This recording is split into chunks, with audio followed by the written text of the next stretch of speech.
Nagising si Samara mula sa mahimbing na pagkakatulog nang muli na naman siyang dinalaw ng kanyang bangungot. Mabilis ang kanyang paghinga at nanginginig ang buong kalamnan niya habang walang tigil sa pagdaloy ang mga luha. Ramdam ni Samara ang lamig ng sahig na hinihigaan niya kanina. Napagtanto niyang sa sahig na naman siya nakatulog kagabi. Sumandal sa gilid ng sariling kama si Samara bago niyakap ang mga tuhod. Nang hihina niyang ipinatong ang ulo roon at tahimik na napahikbi. Simula ng araw na iyon ay hindi na magawa ni Samara na makatulog sa sariling kama. Kung hindi sa sofa ay sa sahig siya nakakatulog. 10 taon na ang nakakaraan. Ngunit gabi-gabi pa rin siyang dinadalaw ng kanyang bangungot. Isang masamang panaginip na tanging siya lamang ang nakakaalam. Bangungot na siyang bumago sa buhay ni Samara. Ang kwarto na sana ay comfort zone niya noon ay ang lugar na labis niyang kinatatakutan ngayon. Bumalik sa realidad si Samara nang marinig ang sunod-sunod na pagkatok sa kanyang silid. "Samara, buksan mo to!" Malakas na tawag ni Samuel sa kanya. Mabilis na pinahid ni Samara ang mga luha sa kanyang pisngi at walang ganang tumingin sa nakasarado niyang pinto nang marinig ang galit na boses ng kanyang kuya Samuel, ang pangalawa sa panganay. 3 silang magkakapatid at si Samara ang bunso at nag-iisang babae. Pero noon yun, noong hindi pa dumadating sa buhay nila ang mag-amang sumira sa buhay ni Samara. "Buksan mo to kung ayaw mong sirain ko ang pintuan mo!" Muling sigaw ni Samuel. Bumuntong hininga na lamang si Samara at tumayo upang pagbuksan ang nakatatanda niyang kapatid. "Ano?" Walang ganang tanong ni Samara. Sa halip na sagutin ay marahas siyang hinila nito palabas ng kwarto. Mabuti na lamang ay hindi siya nawalan ng balanse. "Ano bang problema mo?" "Tinatanong mo kung anong problema ko? Ikaw, bakit mo sinaktan si Daylin?" Galit na saad ni Samuel habang dinuduro ang noo ni Samara. Hindi napigilang mapaismid ni Samara nang marinig ang pangalang iyon. "Kung ganon, nagsumbong na naman pala sa'yo ang magaling mong kapatid. Kaya mo ako sinugo dito?" "Ano?" Lalong namula sa galit si Samuel sa inasal ni Samara. "Baka nakakalimutan mong ako ang totoo mong kapatid, kuya, at hindi ang babaeng yon. Sana, inalam mo naman muna kung ano ang totoong nangyari bago ka manugo dito." Nanlilisik ang mga matang saad ni Samara habang may pagdidiin sa salitang kuya. Natigilan ng ilang saglit si Samuel, ngunit hindi nagtagal ay seryoso niyang tinitigan ito. "Mas pipiliin ko pang si Daylin ang maging totoo kong kapatid kaysa sa isang katulad mong walang respeto at masama ang ugali." Pakiramdam ni Samara ay tila 1,000 karayom ang tumusok sa puso niya dahil sa salitang binitiwan ng kanyang kuya. Ilang ulit niya ba itong narinig mula sa bibig nito, ngunit hindi pa rin magawang masanay ni Samara. Pakiramdam niya ay tila ba siya ang sampid sa pamamahay nila. Hindi siya makahinga ng maayos na tila ba sinasakal siya ng mga presensya ng pamilya niya. Hindi na niya maramdaman rito ang salitang tahanan. "Ano naman ang pinag-aawayan yung dalawa?" tanong ni Sandro. Kapwa na palingon si Samuel at Samara sa panganay nilang kapatid. Kalalabas lamang sa silid nito. Suot ang salamin at may hawak na isang tasa ng kape. "Wala ka na doon!" Inis na saad ni Samuel bago tumalikod at umalis. Naiwan si Samara kaharap ang panganay na kapatid. Nagpa siyang tumalikod si Samara at balak na sanang pumasok sa sariling kwarto nang magsalita ang kuya Sandro niya. "Nabalitaan kong sinaktan mo na naman si Daylin dahil lang nakita mong sinuot niya ang kwintas mo." Natigilan si Samara sa sinabi ni Sandro. "Hindi mo naman yun isinusuot. Anong ikinakagalit mo?" tanong pa nito. Agad na napakuyom ang kamay ni Samara sa huling pangungusap na sinabi ng kanyang kuya. Nasa bingit na ng pagluha si Samara ngunit pinigilan niyang sarili. Ayaw niyang magbukhang mahina sa harap nito. "Dahil akin yun. Yun ang huling regalo sa akin ni Papa. Hindi ko yun isinusuot dahil mahalaga sa akin ang bagay na yun." Malakas ang boses na sabi niya rito. Napabuntong hininga naman si Sandro. "Matagal nang wala si Papa, Samara. Bakit ba hindi mo pa rin kayang tanggapin?" Dismayadong napailing si Sandro bago tumalikod at naglakad pababa sa unang palapag. Tumingala si Samara sa kisame nang tuluyan ng pumatak ang mga luha sa mga mata niya. Isinarado niya ang silid at naghanda upang pumasok sa kanyang trabaho. Makalipas ang ilang minuto ay bumaba na siya. Nadatnan pa ni Samara sa dining area na masayang kumakain ang kanyang pamilya. Bakas ang ngiti sa mukha ng Kuya Samuel niya habang nakikipagbiruan kay Daylin na masaya namang pinapanood ng mama nila. Napangiti ng mapait si Samara. Ang saya naman ng pamilya nila. Komento ng kanyang isip. Ni wala man lang mag-abalang kumatok sa pinto niya upang ayain siyang kumain. Kahit na pati ang mami niya. Sa bagay, hindi rin naman kasi masikmura ni Samara na makipagsalo sa mga ito sa hapagkainan. Napagpasyahan na lamang ni Samara na umalis, ngunit nakuha niyang atensyon ng kanyang ina. Tumayo ito sa kanyang kinauupuan at naglakad papunta kay Samara. "Saan ka pupunta, Samara?" Nag-aalalang tanong nito sa kanya. Agad naman siyang humarap sa kanyang ina. "Late na ako sa trabaho." Walang ganang sagot niya rito. "Hindi ka man lang ba kakain? Wala naman kasing nag-inform sa akin kanina na kakain na pala. Eh di sana'y nagmamadali na ako para sabayan kayo." Sarkastiko ang tono ng boses na sagot ni Samara sa kanyang ina. "Samara, sumusobra ka na! Pati ba naman si Mami hindi mo magawang respetuhin?" Galit na sigaw ni Samuel. Natatawang nilingon naman ni Samara ang kuya niya. At nagsalita naman ng dakilang bida-bida." Akma na sanang tatayo si Samuel nang hawakan ito ni Daylin sa kamay. "Kuya, wag mo nang patulan si Ate Samara. Mas lalo lang lalala ang lahat." May pag-aalalang saad pa nito, dahilan upang agad namang kumalma si Samuel. Mapait na natawa si Samara sa nasaksihan. Muli niyang binalingan ng tingin ang kanyang ina. "Aalis na ako." "Isabay mo na si Daylin, anak. Madadaanan mo rin naman ang school nila, hindi ba?" Kumulo agad ang dugo ni Samara sa narinig. Hindi niya alam kung sinasagad ba ng mga ito ang pasensya niya. "Mami, alam mo namang hindi kami magkasundo niyang ampon mo." Isang sampal ang dumapo sa pisngi ni Samara. Hindi siya makapaniwalang tumingin sa kanyang ina. Maging ito ay hindi rin makapaniwala sa ginawang pagsampal sa kanya. "Pasensya na.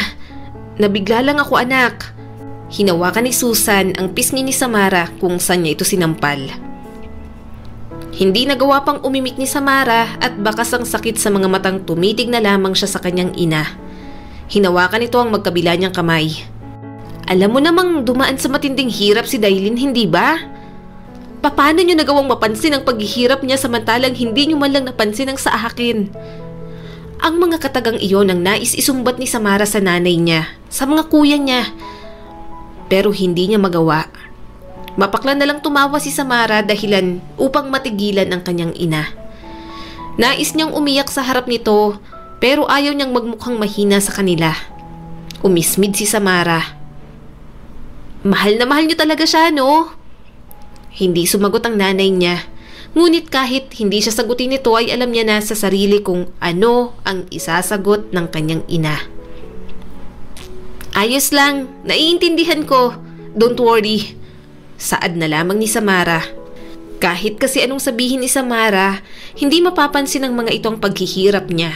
Dahil abala ang mga itong alagaan at pahalagahan ng anak ng taong sumira sa buong pagkatao niya. "Hay, finally!" Bulong ni Samara sa sarili habang nakapikit na nilalanghap ang sariwang hangin. Ang lugar na kinatatayuan niya ngayon ay ang paborito niyang tambayan mula sa masalimuot niyang realidad. Dito siya pansamantalang nakakaramdam ng kaginhawahan bago umuwi sa nakakasuffocate na tahanan nila. Sa paningin ng iba ay perpekto ang pamilyang mayroon si Samara. Marami ang gustong maging siya para maging parte ng kanyang pamilya. Ngunit hindi nila alam, mas gusto pa ni Samara na maging ibang tao na lamang siya. Hindi niya nais pang maging si Samara Andrada. 2 taon matapos mamatay ang tatay niya ay may ipinakilalang bagong aasawahin ang nanay niya. At iyon ang tatay ni Daylin na si Armolo. Tumira ang mag-ama sa pamamahay ni Samara at doon unti-unting lumabas ang totoong pagkatao ni Armolo. Lasinggero ang lalaki at madalas na pagbuhatan ng kamay ang kanyang ina. Lalo na si Dailin na sarili nitong anak. Noong dumating ang araw na maging sina Samara at ang mga kuya niya ay pinagbubuhatan na rin ito ng kamay, agad na nakipaghiwalay ang kanyang ina kay Armolo. Walang nagawa ang lalaki nang pinalayas ito ng kanyang ina. Nang malamang noon pa man ay pinagmamalupitan rin si Dailin ng sarili nitong ama, ay hindi na hinayaan ni Susan na isama nito si Dailin. Legal na inampon ni Susan si Dailin at simula nung araw na yon, bigla na ring nagbago ang ugali ni Samara. Ilang sandali pa, napalingon si Samara nang pabalyang bumukas ang pinto ng rooftop at iniluwa roon ng isang lalaki na sobrang hinihingal. Sa tansya niya ay galing pa ito sa madaliang pagtakbo. "Miss, pakiusap! Huwag kang tumalon dyan!" Hinihingal pa ring sambit ng lalaki kay Samara. Kumunot ang noo ng dalaga. "Anong sinasabi mo?" "Alam kong may mabigat kang pinagdadaanan ngayon, ngunit hindi mabisang solusyon ang pagpapatiwakal, miss. Isipin mo naman ang pamilya mong maiiwan." Lalong kumunot ang noo ni Samara sa litanya ng lalaki sa kanya. "At sinong may sabing tatalon ako dito? Wala akong planong magpakamatay, mister." Hindi ka pala tatalon dyan?" Umingo si Samara sa katangahan ng lalaki bago tumalon pababa mula sa railings ng rooftop. Kung ikaw kayang ihulog ko rito?" Nagbibirong banta ni Samara, dahilan upang mamutlang lalaki. "Bakit ka kasi tumuntong sa railings? Akala ko tuloy balak mong tumalon dyan." Naglakad si Samara papalapit sa lalaki. Humakbang naman ito paatras. "Uy, wag naman ganyanan, miss. Ako na nga itong concern sa'yo." Habang papalapit ng papalapit si Samara ay paatras naman ng paatras ang lalaki palayo sa kanya. Hanggang sa wala na itong maatrasan at tuluyan ng mabangga ang likod nito sa pinto ng rooftop. Napangisi si Samara. "Wala ka ng taka sa akin ngayon." Pumikit ang lalaki at pinagkrus nito ang dalawang braso sa kanyang dibdib. "Wag po, bata pa po ako." Malakas na napahalakak si Samara sa reaksyon ng lalaki mula sa kanya. Dahilan upang imulat nito ang mga mata. Ngumiti si Samara dito. Dahilan para manlaki ang singkit nitong mga mata. "Thank you." Nalito ang lalaki. "Ha? Salamat dahil sa haba ng panahon, ngayon lang ulit ako napatawan ng ganito." Hindi man ito kilala ni Samara, ngunit nagpapasalamat siya sa lalaki dahil kahit papaano, muli siyang napangiti nito. Lumipas ang mga araw, nagising na lang si Samara na hindi maganda ang pakiramdam niya. Tumayo siya mula sa pagkakasandal sa gilid ng higaan. As usual, sa sahig na naman siya nakatulog kagabi. Hindi na matandaan ni Samara kung kailan ang huling tulog niya sa kanyang kama. Basta ang alam lamang niya ay hindi na siya komportable na humiga doon. Napatingin si Samara nang may kumatok sa pinto ng kwarto niya. Pagod niya itong binuksan at tumambad sa kanyang katulong nila. "Ma'am Samara, baba na daw po kayo para sa breakfast," imporma ng yaya nila. Ang nag-iba lang sa mga nakalipas na araw, tuwing umaga ay nagpapadala ng kasambahay ang nanay niya upang ipailala sa kanya ang oras ng umagahan nila. Ang akala siguro ng pamilya niya ay matutuwa na siya dahil sa wakas, hindi na nakakalimutan ng mga ito na may isa pa pala silang miyembro ng pamilya. Agad na tumango si Samara bilang tugon. Wala siyang gana upang tanggihan ang pamilya niya. Hindi naman siguro masama na sumabay siya sa pagkain. Makalipas ang ilang taon niyang hindi pagsabay sa mga ito sa hapagkainan. Nang matapos sa pag-aayos si Samara, nagtungo na siya sa ibaba. Nadatnan pa niyang hindi pa nagsisimula sa pagkain ng pamilya niya. Mukhang hinihintay pa siya ng mga ito. "Buti naman at bumaba ka na. Feeling senyorita." Sarkastikong panimula ng Kuya Samuel niya. Hindi na ito binigyang pansin pa ni Samara at umupo siya sa tabi ng kanyang ina. Wala siya sa mood na makipagbangayan sa nakatatanda niyang kapatid na isip bata. Napansin ni Samara na wala ang Kuya Sandro niya. Mukhang maaga itong pumasok sa firm na pinagtatrabahuhan nito. "Mabuti at sumabay ka sa amin ngayon, anak." nagagalak na saad ng kanyang ina. Hindi na lamang kumibo si Samara at kinuha ang kutsara sa lamesa bago nagsimulang kumain. Naging tahimik ang hapagkainan hanggang sa iabot ng nanay ni Samara ang plato na may peanut butter sandwich sa kanya. "Heto anak, di ba paborito mo to?" Napamaang si Samara habang nakatitig sa sandwich na nasa plato. Napakagatlabi siya at nag-iwas ng tingin. Nagsimula nang uminit ang gilid ng mga mata niya na para bang anumang oras ay tuluyan na siyang mapapaiyak sa harapan nila. "Anong problema anak? May masakit ba sa'yo?" Nag-aalalang tanong ng ina ni Samara nang mapansin nito ang reaksyon niya. Mabilis na itinago ni Samara sa ilalim ng mesa ang nanginginig niyang mga kamay. "Ma, ako po ang may paborito ng peanut butter sandwich," sabat ni Dailin bago kinuha mula sa ina ang platong inabot kay Samara. "Oh, akala ko ay paborito mo ito, Samara. Nakalimutan niyo atang allergic ako sa peanut butter, mommy." Hindi na napigilang mapiyok na sabi ni Samara. Ramdam niya ang pagtulo ng isang maliit na butil ng luha sa gilid ng kanyang mga mata.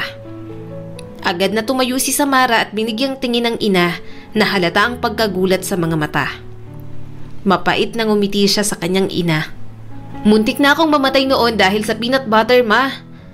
Lito ang mukhang nagpabalik-balik ang tingin ng kanyang ina sa kanya at sa sandwich. Pagkara ay napahawak ito sa ulo na tila ba'y may naaalala. Naluluhang tumingin ito sa kanya. "I'm sorry, Samara.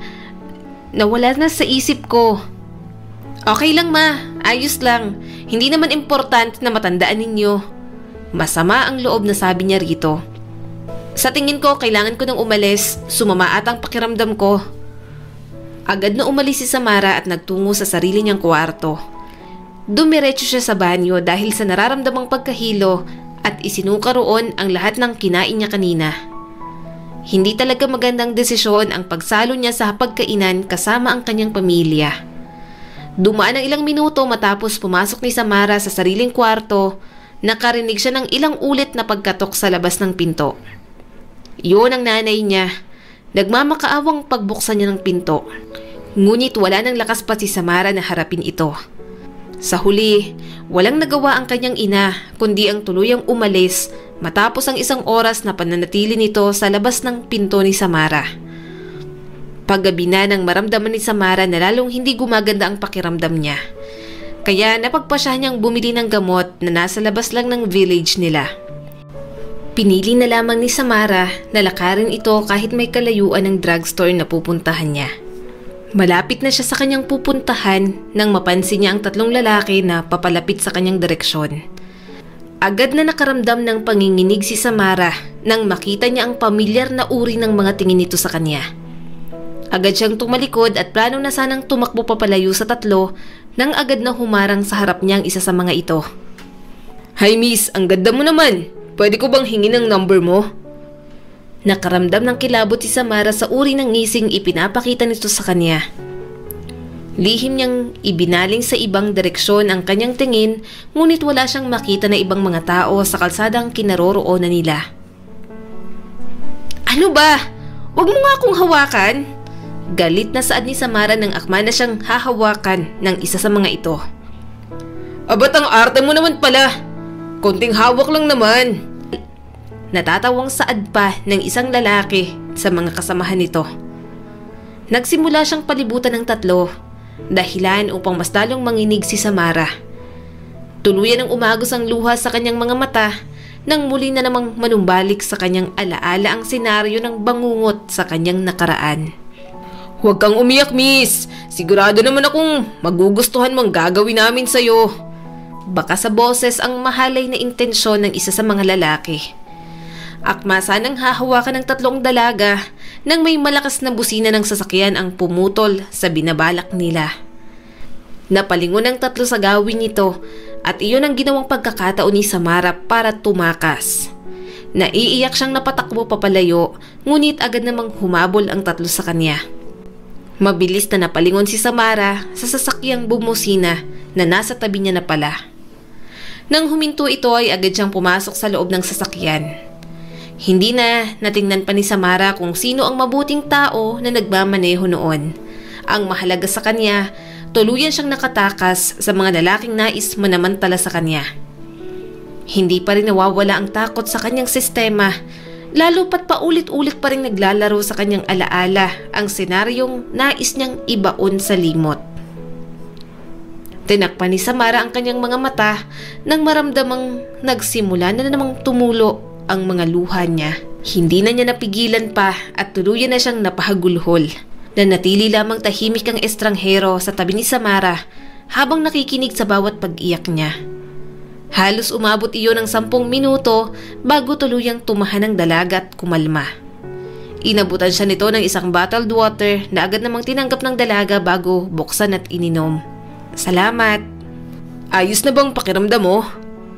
Nilingon ni Samara ang estranghero at agad ring nanlaki ang mga mata niya nang makilala niya ito. Ikaw? Hi again, Miss Rooftop Girl. Nakangiting sambit ng lalaki sa gulat na anyo ni Samara. Paano ka napunta sa lugar na yon? Hindi makapaniwalang tanong ng dalaga. Siguro dahil dinala ako ng tadhana sa'yo. Lumipas ang ilang minutong pananahimik sa pagitan ni Samara at ng estrangherong lalaki na kasama niya ngayon. Nakaramdam ng hiya si Samara habang lihim na binibilang kung gaano siya katagal na humahagulhol sa tabi nito kanina. Bakit ba kasi sa tuwing nasa isang nakakahiyang sitwasyon ng dalaga ay palaging dumadating itong lalaking nasa tabi niya? Napatingin si Samara sa side mirror ng kotse nang mapansin niyang namumula ng ilong niya. Gayon din ang pamamaga ng mga mata niya. Parang gusto niya na lang lamunin ng lupa. Gusto nang maglaho ni Samara at maging isang kabuti na lang. Nang tuluyang huminto ang sasakyan, sinubukan itong buksan ni Samara, ngunit ayaw namang bumukas noon. Hindi naman ito nakalak, pero kahit anong pilit ng dalaga ay hindi bumubukas ang pinto. Naramdaman ni Samara na lumabas ng sasakyan ng lalaki. Biglang bumilis ang tibok ng puso niya sa kaba dahil sa takot na iwan siya nito. Ngunit nakahinga siya ng maluwag nang may kung anong pinindot lamang ang lalaki mula sa maliit na bagay na hawak nito at biglang bumukas ang pinto ng sasakyan sa tabi ng inuupuan niya. Napapahiya namang lumabas si Samara at napapasulyap sa pintuan ng kotse. Doon niya lang napagtanto na de-remote pala ang sasakyan nito. Nagmumukha siyang ignorante sa harap ng lalaki. Napaisip tuloy si Samara kung galing ba talaga siya sa mayamang pamilya. Nasaan na tayo? Naiilang na tanong ni Samara habang inililibot ang tingin sa buong paligid. Sa bahay ko. Tipid ngunit may ngiti sa labing sagot ng lalaki. Napatango ang dalaga. Kaya pala walang katao-tao dahil nasa isang private subdivision sila. Napaisip na naman si Samara kung gaano kayaman ang lalaking kaharap niya ngayon. Lucas, nandito ka na pala? Napatingin si Samara sa likod ng lalaki nang may babaeng nagsalita mula roon. Napaawang ang labi ni Samara nang makitang magandang babae na papalapit sa direksyon nila. Mukha lang itong matanda ng ilang taon sa kanila. Jowa ba ito ng lalaki o di kaya asawa? Curious na tanong ni Samara sa kanyang isip. Sa bagay, kung ganito ba naman kagandang magiging nobya o di kaya ay asawa ng kahit sino ay wala talagang tatanggi. Kahit pa si Samara na isang straight na babae ay hindi tatanggi kung ganoon kaganda ang magiging asawa niya. Agad na nakuha ni Samara ang atensyon ng babae nang tuluyan itong makalapit sa kanila. Ang mga ngiti sa labi nito ay unti-unting napapalitan ng pagtataka. Sino ang babaeng kasama mo, Lucas? Bumilis ang tibok ng puso ni Samara dahil sa kaba ng magtama ang mga mata nila ng babae. Pakiramdam ng dalaga ay mawawalan siya ng hininga sa paraan ng pagtitig nito sa kanya. Ibubuka na sana ni Samara ang kanyang bibig upang magpakilala nang magsalita ang lalaking nagngangalang Lucas. Siya si Rooftop Girl. Nanlaki ang mga mata ng babae sa kanilang harapan at masayang hinawakan nito ang mga kamay ni Samara. Oh my gosh! Ikaw pala si Rooftop Girl na ikinikwento sa akin ni Lucas? It's nice to finally meet you, Iha. Anong pangalan mo? Natatarantang napatingin si Samara kay Lucas na malaki ang ngiting nakatingin lamang sa kanila. Samara po. Nag-aalangang sagot niya rito. Pinanlakihan ni Samara ng mga mata si Lucas na animoy sinasabihan ng lalaki na ilayo siya sa babaeng feeling close kung makakapit sa kanya. Ngunit pinigyan lamang siya ng nagtatakang tingin nito. Mukhang hahayaan lang si Samara ni Lucas na sabunin ng girlfriend niya. Kung girlfriend nga ba talaga ito ng binata, hinila siya ng babae papasok sa isang malaking bahay. Sumunod naman si Lucas. Magbibiis muna ako saglit. Paalam ni Lucas sa kanila. Sige, ako nang bahala dito kay Samara. Tumango si Lucas at nagmamadaling pumanhik paakyat. Naisa na itong pigilan ni Samara ngunit mabilis itong nawala sa paningin nila. So, Samara, sa rooftop ba talaga kayo unang nagkakilala ni Lucas? Pag-iinteroga ng babae sa kanya. Lihim na napalunok si Samara at sumulyap sa hagdan ng dinaanan ni Lucas kanina. Nananalangin na sana ay mabilis itong makapagbihis upang kunin siya at ilayo rito. Opo, kinakabahang sagot niya sa babae. Hindi naman kasi madalas na ganito si Samara sa ibang tao. Prangka siya at kaya niyang mambara kahit sino pang kausap niya. Pero sa hindi maipaliwanag na dahilan, hindi niya kayang maging bastos sa babaeng kaharap niya ngayon. Pakiramdam kasi ni Samara ay pagsisisihan niya kapag ginawa niya iyon. Huwag kang kabahan, Samara. Hindi ako nangangagat. Natatawang saad ng babae nang mapansin nito na kinakabahan siya. Wait ka muna dito, iha. Nakalimutan kong may niluluto pala ako sa kusina. Nakahinga ng maluwag si Samara nang tuluyan na siyang maiwan mag-isa sa sala. Gustuhin man niyang umalis na lamang at hindi na magpaalam sa mga ito, ngunit alam niyang kawalan iyon ng respeto, lalo pat tinulungan siya ni Lucas kanina. Nawala ang pag-overthink ni Samara nang dumako ang tingin niya sa mga nakadisplay na larawan. Hindi niya napigilang mapangiti nang may makita siyang mga baby pictures ni Lucas. Madalas, sa mga litrato nito ay may kasama itong batang lalaki na sobrang kahawig niya. May kakambal pala si Lucas? Bulong niya sa sarili. Nanliliit ang kanyang mga mata habang tinititigan ang mga larawan. Bakit hindi na lang ako ang titigan mo? Mas gwapo naman ang mukha ko sa personal kaysa sa mga pictures dyan. Napatalon si Samara nang may magsalita sa likod niya. Agad siyang napaatras at nanlaki ang mga matang tumingin sa lalaking bagong dating. Natatawa naman ito sa naging reaksyon niya. Kamukhang kamukha ito ni Lucas. Ang kaibahan lamang ay mistiso si Lucas at mas soft ang features nito. Yung parang good boy. Habang ang lalaking kaharap niya ngayon ay mukhang playboy na version ni Lucas. Moreno ito at mapaghahalataan ang kapilyuhan sa nakangising mukha nito. Ang priceless ng reaksyon mo! Humahalakhak na sambit ng lalaki kay Samara. Ilang saglit ay tumigil ang lalaki sa pagtawa at tiningnan si Samara mula ulo hanggang paa. Teka, sino ka nga pala? Ngayon lang kita nakita sa pamamahay na to Ako si Samara. Naiilang napakilala niya. Ngumiti ang lalaki sa kanya dahilan upang mapansin ni Samara ang malalim na biloy sa magkabilaan nitong pisngi. I'm Luca, pero dapat Luke ang itawag mo sa akin. Masyadong feminine ang Luca for me. Pakilala rin ito bago ilahad ang kamay kay Samara. Kahit naiilang ay tinanggap naman ito ng dalaga. By the way, nakita mo ba si Mama? Tanong ni Luke at tumingin sa paligid. Sinundan naman ni Samara ang tingin nito hanggang sa tumigil ito sa dalawang lalaki na pababa mula sa ikalawang palapag. Napaawang ang mga labi ni Samara dahil sa kasama ni Lucas na bumaba. Kamukhang kamukha rin ito ng kambal ngunit halata na mas matanda ito ng ilang taon sa dalawa. Mabuti naman at nandito na rin pala kayong dalawa.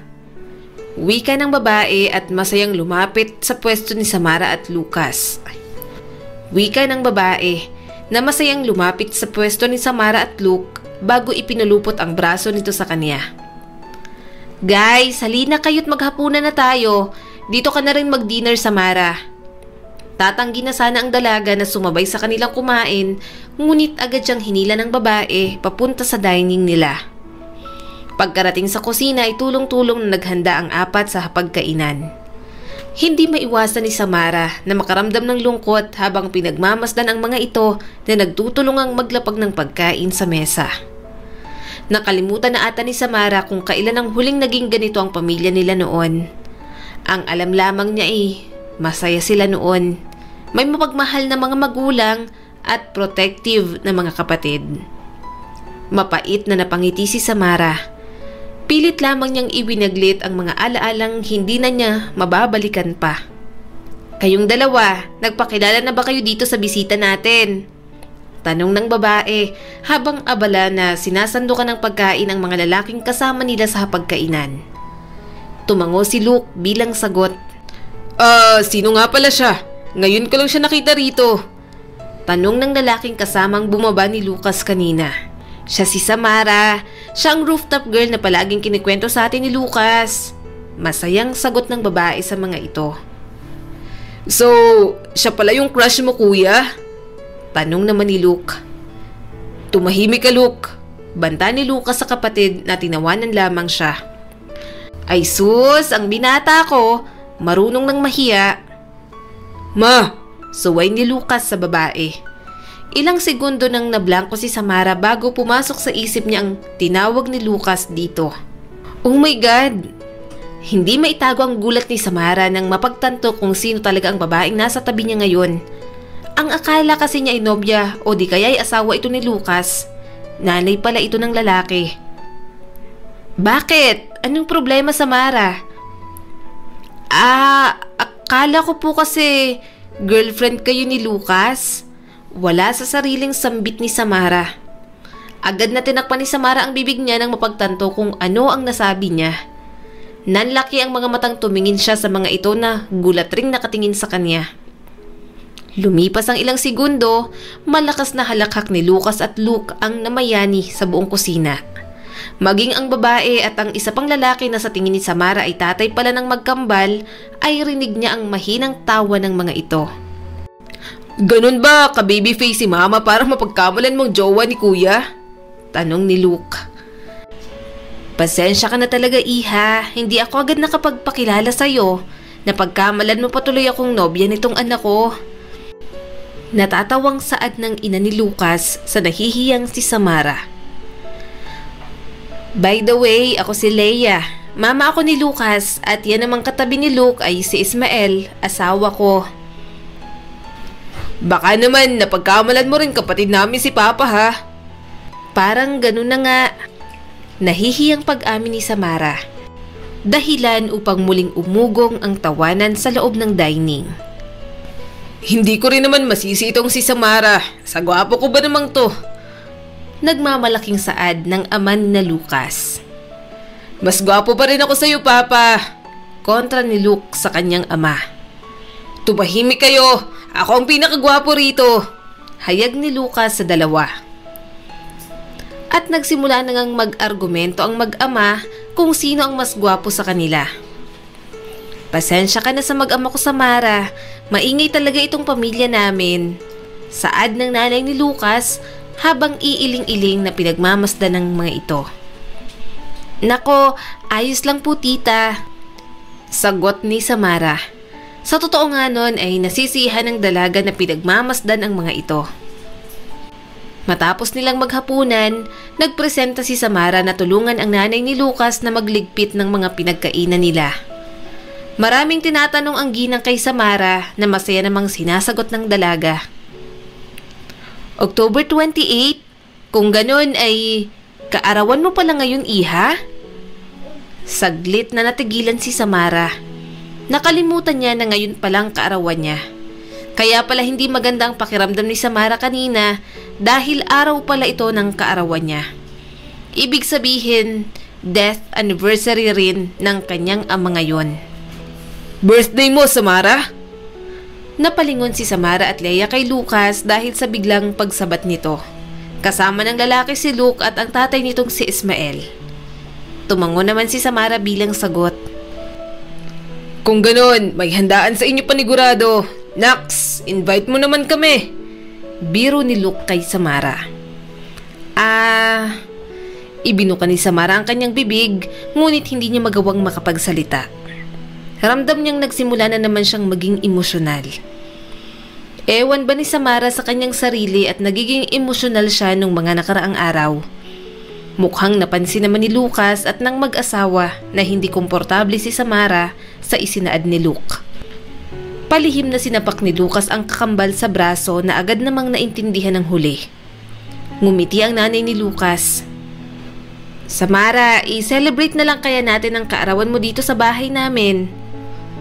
Napatingin si Samara sa ginang bago tiningnan ang mag-ama sa harap nila na masayang tumango bilang pagsang-ayon. Pumalakpak pa ang nanay ni Lucas. Sakto, nag-bake ako ng cake kanina. Kukunin ko lang yung cake. Excited na lumapit sa ref ang nanay ni Lucas. Mabilis naman itong bumalik sa kanila, bit-bit ang isang cake. Luke, kunin mo nga yung kandila at lighter sa storage. Utos pa ni Leia. Agad namang tumalima ang binata. Nang bumalik si Luke ay sinindihan nila ang kandila at nagsimulang kumanta ng happy birthday. Happy birthday, Samara. Masaya kami na isinilang ka dito sa mundo dahil heto nakilala ka namin ngayon. Malambing na bati ng nanay ni Lucas. Hipan mo ng kandila and make a wish. Saad ng tatay ni Lucas. Napakagatlabi si Samara upang pigilan ang sariling mapaiyak. Hindi inakala ng dalaga na sa lumipas na 10 taon mula nang hindi na siya nagsiselebrate ng kaarawan niya ay magagawa na niyang muling makapag-celebrate kasama ang mga taong ngayon niya lamang nakilala. Halos makalimutan na ni Samara ang ganoong klase ng pakiramdam, ang pakiramdam na mahalaga siya sa kanyang kaarawan. Hindi napigilan ni Samara na tumulo ang mga luha. Ang sinseridad sa boses ng mga taong nasa harapan niya ngayon, ang klase ng tingin ng mga ito sa kanya at ang ngiti ng mga ito na walang bakas ng pagkukunwari. Ipinaramdam ng mga ito na kahit papaano ay espesyal siya. Pumikit si Samara. I wish na sana ganito ang pamilya ko. Bulong ni Samara sa kanyang isip. Ramdam niya ang sunod-sunod na pagtulo ng kanyang mga luha mula sa mga mata bago hinipan ng kandila. Tinakpan ni Samara ang kanyang bibig nang tuluyan ng lumabas ang kanyang mga hikbi. Mabilis na lumapit ang nanay ni Lucas para yakapin siya ng mahigpit. Matagal na niyang hindi nararamdaman ang yakap ng isang ina. Kinabukasan, magaan ang pakiramdam ni Samara nang gumising mula sa pagkakatulog.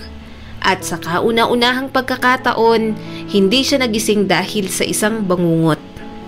Maganda ang mood ng dalaga nang umuwi sa bahay nila. Hindi kasi siya umuwi kagabi at nagpahatid na lamang si Samara kay Lucas sa kanyang kondo kung saan siya madalas dumiretso tuwing ginagabi siyang umuwi. Naglakad si Samara papasok ng bahay. Ngunit bago pa man mabuksan ng dalaga ang pinto, bigla itong bumukas. Sumalubong sa kanya si Samuel na halos lumabas na ang ugat sa sobrang galit. Hinila siya nito papasok ng bahay. Halos mapadaing si Samara sa higpit ng pagkakahawak ng kuya niya. Ano ba? Nasasaktan ako, kuya. Sinubukang bawiin ni Samara ang kanyang braso, ngunit nagpatuloy lamang ito sa paghila sa kanya papuntang sala. Samara! Pagtawag ng ina ni Samara nang tuluyan na silang makarating sa sala. Matalim niyang tiningnan ng kanyang kuya habang hawak ang braso niya na nananakit na dahil sa higpit ng hawak nito sa kanya. Samara, saan ka ba nanggaling? Galit na sambit ni Susan nang tuluyan na itong makalapit sa kanya. Nasa likod nito ang kanyang kuya Sandro at si Daylin na napatayo rin nang makita siya. Hinawakan ni Samara ang kanyang ina sa magkabilang balikat. Naguguluhan namang tumingin si Samara sa kanilang lahat. Lahat sila ay mukhang walang tulog. Lihim na natawa si Samara sa itsura ng mga ito. Anong meron ngayon? Hindi naman ito ang unang pagkakataon na hindi ako umuwi ng bahay Tanong ni Samara. Tinanggal niya ang kamay ng kanyang ina na nasa kanyang braso. Tila naman nasasaktan ito sa kanyang sinabit inakto. Nag-iwas ng tingin si Samara. Ayaw niyang makita ang ganong ekspresyon mula sa kanyang ina na tila balabis itong nag-aalala sa kanya. Samara! Aalis na sana si Samara, ngunit nagulat siya nang bigla siyang hilahin ng kuya Sandro niya pabalik. Alam mo bang sobra kaming nag-aalala sa'yo kagabi? Hindi ka man lang namin makontak. Hindi namin alam kung nasan ka o kung anong nangyari sa'yo. Tapos ngayon, uuwi ka na parang walang nangyari. Ano bang paki nyo? Dumapo sa pisngi ni Samara ang mabigat na kamay ng kanyang kuya Sandro nang sampalin siya nito. Mabilis na pumagitna si Samuel sa kanilang dalawa. Kuya! Ano ba? Suway ni Samuel sa nakatatanda nilang kapatid. Naiiyak na tumingin si Samara kay Sandro habang hawak ang pisnging sinampal nito. Ito ang unang beses na pinagbuhatan siya ng kamay ng kapatid niya. Hindi niya akakalaing umabot sa pisikalang pananakit nito sa kanya. Wala kaming tulog sa pag-aalala sa'yo, tapos yung ugaling ipapakita mo sa amin. Putik, Samara. Ibinigay naman namin lahat ng gusto mo Inintindi ka namin sa kabila ng pag-uugali mo. Binabayaan ka namin sa kung anong gusto mo sa buhay. Tapos itong igaganti mo sa amin. Galit na litan niya ni Sandro habang dinuduro-duro ang noo ni Samara. Pilit namang pinipigilan ni Samuel si Sandro na tuluyan itong makalapit sa dalaga. Ang tanda mo na pero hindi ka pa rin nagmamature. Hindi sa lahat ng oras ay palaging sa'yo ang lahat ng atensyon namin. Bakit? Sinabi ko bang bigyan niyo ako ng atensyon? Pagtuunan niyo na lang ng pansin yung ampo ni Mami.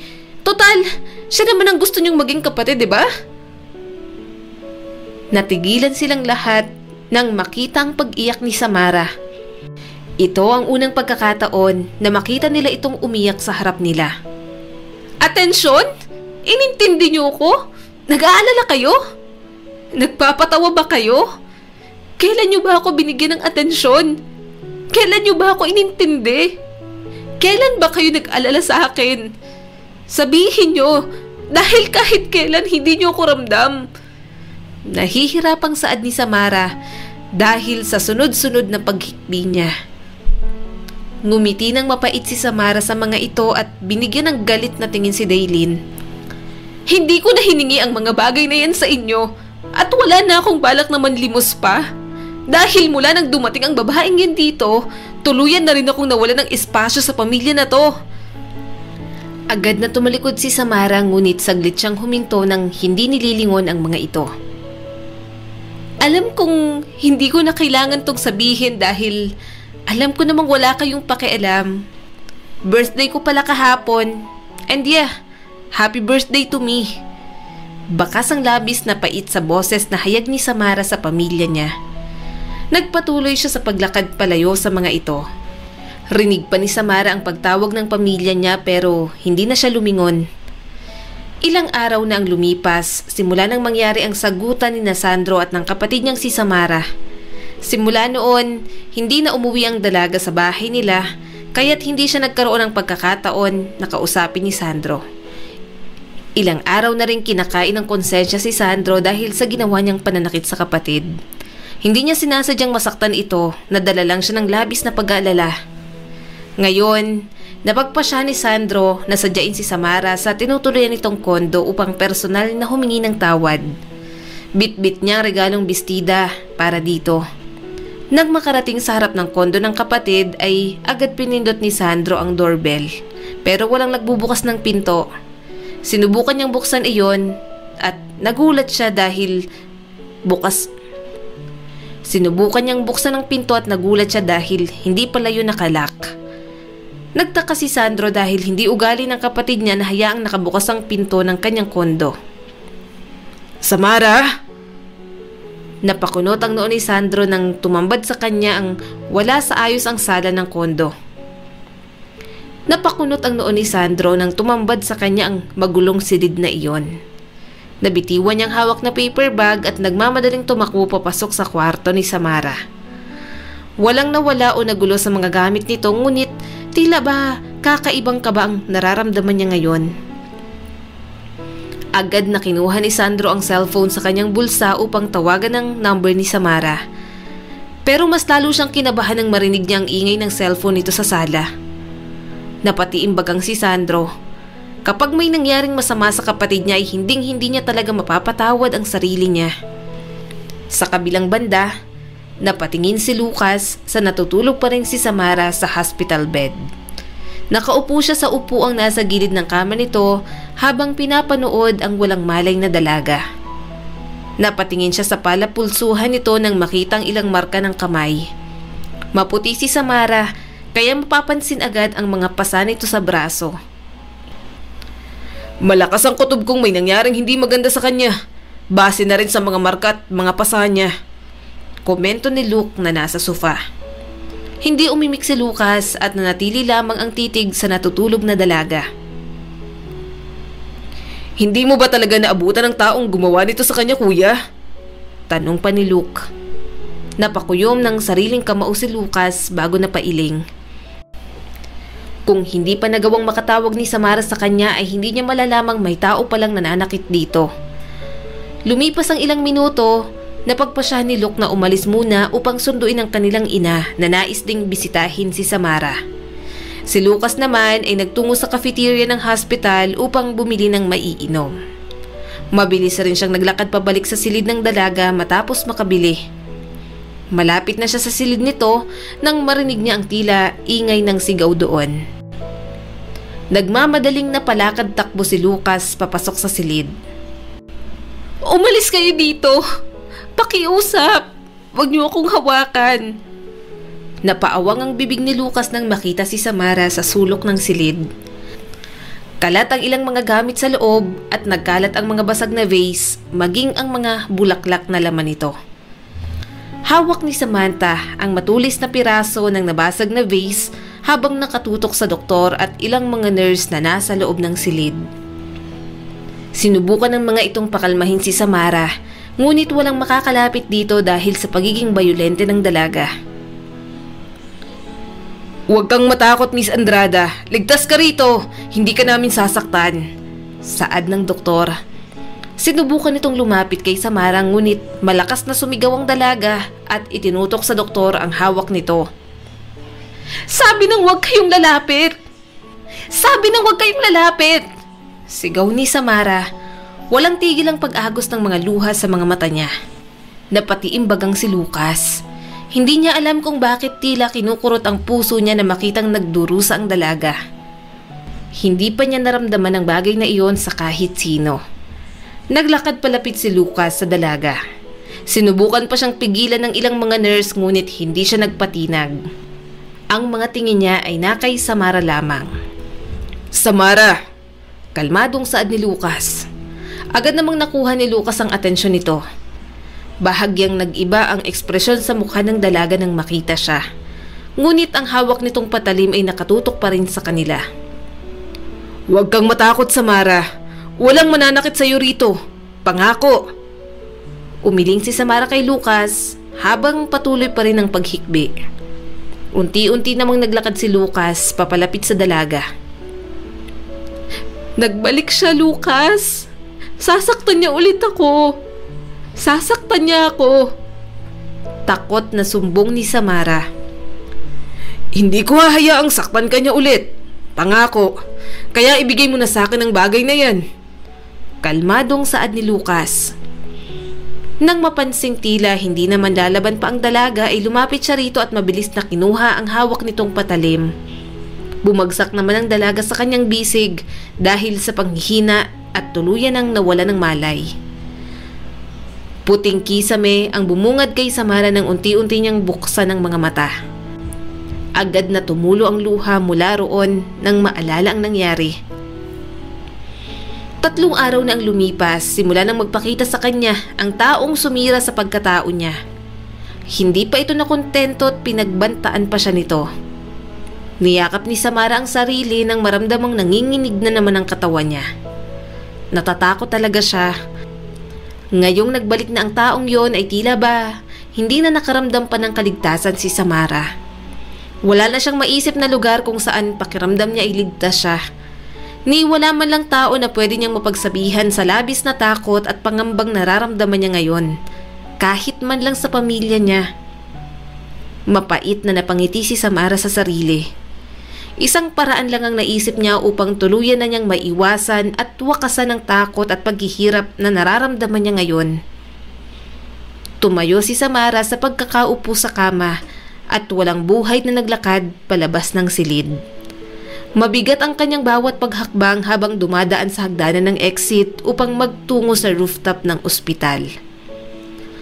Sa bawat paghakbang ni Samara ay tila hinuhugutan siya ng hininga. Sobrang sikip ng dibdib niya na tila ba hindi na niya kakayanin pa ang bigat na kanyang nararamdaman. Nang tuluyang naabot ang rooftop, binuksan niyang pintuan. Isang malakas na hangin ang bumungad sa kanya. Umuulan ngayon na sinabayan pa ng malakas na hangin. Kahit pala ang langit ay nakikiiyak sa pagdadalamhati niya. Mas lalong lumakas ang hagulhol ni Samara habang papalapit sa dulo. Walang railings ang rooftop kaya madali lang para sa kanyang tumalon sa building. Ipinikit ni Samara ang kanyang mga mata. Natatakot siyang gawin ang binabalak niya. Ayaw niya pong mamatay, ngunit masyado na siyang nilalamon ng takot at sakit na nangyari sa buhay niya. Pakiusap, tulungan niyo ako. Bulong ni Samara sa kanyang sarili. Balak na sana niyang ihulog ang sariling katawan nang may biglang humila sa braso niya at agad siyang niyakap sa mga bisig nito. Tila kinurot ang puso ni Samara nang mapagtanto niya kung sino ang nagmamay-ari ng mga bisig na nakayakap sa kanya ngayon. "Huwag mong sukuan ang buhay, Samara," bulong ni Lucas sa kanya. Muling napahikbi ang dalaga. Bakit ba palaging dumarating ang lalaki sa tuwing nasa komplikado siyang sitwasyon? Kung maaga kayang dumating sa buhay ng dalaga si Lucas, maiiligtas kaya siya nito mula sa mga kamay ng mapagsamantalang lalaki na yon? Kung nakilala niya sana ng maaga ang lalaki ay baka hindi sana siya nagdurusa ngayon. Humiwalay mula sa yakap si Lucas at hinarap si Samara. "Makinig ka, Samara. Ano man ang pinagdadaanan mo ngayon, tutulungan kita." Napakurap naman ang dalaga. Ito ang unang pagkakataon na may taong nag-alok sa kanyang tulungan siya. "At paano? Hindi ganun kadali ang sitwasyon ko, Lucas. Hindi mo ako maiintindihan." "Kung ganun, ipaintindi mo sa akin. Sabihin mo sa akin kung ano ang isinisigaw ng pagkatao mo, Samara. Gusto ko ng hustisya. Gusto kong makita na mabulok sa kulungan ng gumahasa sa akin noon, Lucas. Gusto kong magdusa ang walang hiyang yon nang higit pa sa pagdurusang nararanasan ko dahil sa pagsira niya sa buo kong pagkatao. Hustisya. Yun lang naman ang nais ko." Nakita ni Samara na natigilan si Lucas sa kinatatayuan nito. "Tama ang narinig mo, Lucas. Biktima ako ng panggagahasa.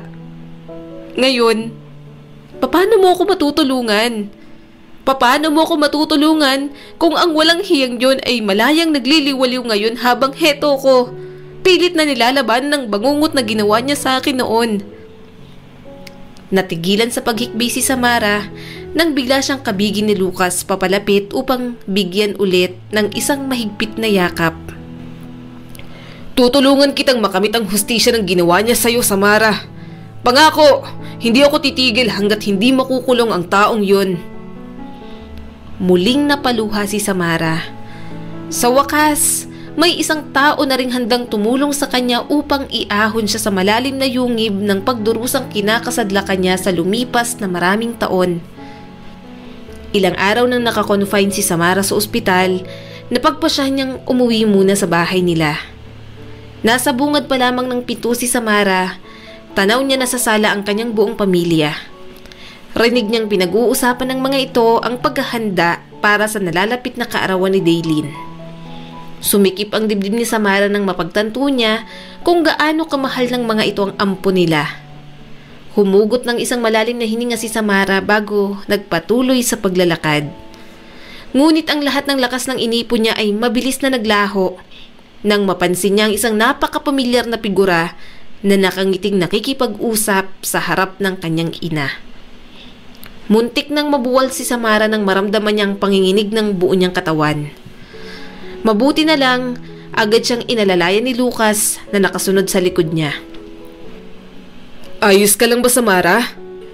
Tumango naman ang dalaga kahit na nagsimula na namang umusbong ang matinding takot sa buo niyang pagkatao. Nakita niya na lumingon sa kanilang direksyon ang kanyang kuya Sandro nang mapansin nito ang presensya nila. "Samara!" Mabilis na tumayo si Sandro mula sa kanyang kinauupuan at agad na lumapit kina Samara. Sumunod naman sa binata ang kapatid nitong si Samuel at ang kanilang ina. "Diyos ko, Samara! Sinabi sa akin ni Sandro na hindi kanya nakita sa kondo mo. Saan ka ba nanggaling?" Nag-aalalang tanong ng nanay niyang si Susan. Ngunit hindi man lang binalingan ni Samara ng tingin ng kanyang ina. Ang mga mata niya ay nakatutok lamang sa lalaking bisita nila. Ang ama ni Dailin, si Armolo. Anong ginagawa ng lalaking yan dito? Kahit nagsimulang mamuo ang takot sa sistema ni Samara, mas nangibabaw ang galit na nararamdaman niya sa lalaki. Presko pa sa alaala ng dalaga ang sapilitang pagpasok ng lalaking iyon sa kanyang kondo upang saktan siya at pagbantaan. Kung hindi lang sana maagang dumating si Lucas sa kondo niya, baka muli siyang halayin ng lalaking matalim niyang tinitingnan ngayon. Anak, iimbitahan ko sana siya sa darating na kaarawan ni Dailin. Huwag kang mag-alala. Nagbago na siya, anak. Paliwanag ni Susan. Galit ang mga matang binalingan ni Samara ng tingin ang kanyang ina. Ikinuyom niyang mga palad nang maramdaman ang sobrang panginginig nito. Hindi magawang kumalma ng dalaga. Para siyang malalagutan ng hininga sa sobrang sikip ng dibdib niya. Paano mo nagawang patapakin ulit sa bahay natin ang lalaking yan, Mami? Nakalimutan niyo na bang ginawa ng lalaking yan sa pamilya natin? Matagal na yun, anak. Napatawad na namin siya. Napasinghap si Samara at hindi makapaniwalang tinitigan ang kanyang ina. Pero paano naman ako, Mami? Kumunot ang noo ng ina ni Samara sa sinambit nito. Samara, kumalma ka lang. Wika ni Lucas nang mapansin ang labis na panginginig ni Samara. Paano naman ako? Hindi niyo man lang ba inisip kung ano ang mararamdaman ko sa muli niyong pagtanggap sa lalaking yan? Mapait na napahalakak si Samara at hindi na napigilan ang sariling mga luha na sunod-sunod ang pagdaloy mula sa mga mata niya. Oo nga pala. Hindi niyo nga pala alam kung ano ang kawalang hiyang ginawa sa akin ng lalaking yan noon. Nagtataka ang mukha ng pamilya ni Samara sa sinabi niya. Paano ba naman kasi? Abala kayong lahat kay Dailin. Dahil ano? Dahil pinagmalupitan siya ng ama niya? Paano naman ako, Mami? Kuya! Humikbi si Samara habang isa-isang binalingan ng tingin ang kanyang ina at dalawang kuya. Paano naman akong ginahasa mismo ng lalaking yan? Muling bumigat ang paghinga ni Samara nang maalala niya ang kababuyang ginawa ng ama ni Dailin sa kanya. Anong sinasabi mo, Samara? Tanong ni Sandro. Lumapit ito kay Samara at hinawakan ang magkabilang balikat ng dalaga. Anong sinabi mo? Muling napasinghap si Samara nang maramdaman niyang kinakapos na naman siya ng hininga. Umiling siya sa kanyang kuya Sandro at itinulak ito. Nakita niyang napapailing ang kanyang ina habang humihikbi. Nanginginig ang mga kamay nitong sinusubukan siyang hawakan, ngunit hindi ito hinayaan ng dalaga na makalapit. Tanging si Lucas lamang ang hinayaan ng dalaga na makahawak sa kanya habang pinapatahan siya nito. Oo! Tama kayo nang narinig! Ginahasa niya ako! Kapalit ng kalayaan ni Dailin mula sa kanya ay ang pagkasira ng pagkatao ko, Mami. Balak pa sanang tumakas ni Armolo, ngunit mabilis na tumakbo si Samuel papunta sa pwesto nito at agad itong inundayan ng isang malakas na suntok. Paulit-ulit hanggang sa bumalot na ang dugo sa mukha nito. Papatayin kitang walang hiya ka! Papatayin kita! Galit na saad ni Samuel kay Armolo habang paulit-ulit na binibigyan ng suntok ang mukha nito. Hindi pa sana ito titigilan ni Samuel kung hindi lang siya pinigilan ni Sandro. Samara, pakiusap. Sabihin mong nagsisinungaling ka lang, anak. Hindi ka nagahasa, di ba? Di ba? Nagmamakaawang saad ng ina ni Samara sa kanya. Hindi nito matanggap ang nangyari sa anak. Matamlay tumingin si Samara kay Susan. "Kasalanan mo to lahat, Mami." Paninisi ni Samara sa kanyang ina. "Kung hindi mo sana dinala sa bahay natin ang mag-amang yan, hindi ko sana naranasan ang pagdurusang nararamdaman ko ngayon. Alam niyo ba kung ano ang mas masakit?" Mapait na tiningnan ni Samara ang kanyang pamilya. "Yung makita kayong mas binibigyan ng halaga ang anak ng taong sumira sa buhay ko, habang ako, mag-isang nilalabanan ng bangungot na ginawa sa akin ng ama niya." Lalapit na sana kay Samara ang kanyang ina't mga kapatid, ngunit umatras ang dalaga. Kumapit si Samara kay Lucas at tiningala ang lalaki. "Pakiusap, ilayo mo ko sa kanila, Lucas." Mariing napapikit si Samara nang makaramdam siya ng paghihina. Agad na sinalo ni Lucas ang dalaga nang tuluyan ng kainin ng dilim ang paningin nito. Matapos ang nangyaring kumprontasyon sa pagitan ni Samara at ng kanyang pamilya, agad na dinala ni Lucas ang dalaga sa ospital nang mawalan ito ng malay. Sumama naman si Susan, habang si Sandro at Samuel dinala si Armolo sa presinto at agad na prinoseso ni Sandro ang warrant of arrest laban sa lalaki. Sa loob ng ilang linggo ay agad na nahatulan ng habang buhay na pagkakabilanggo si Armolo.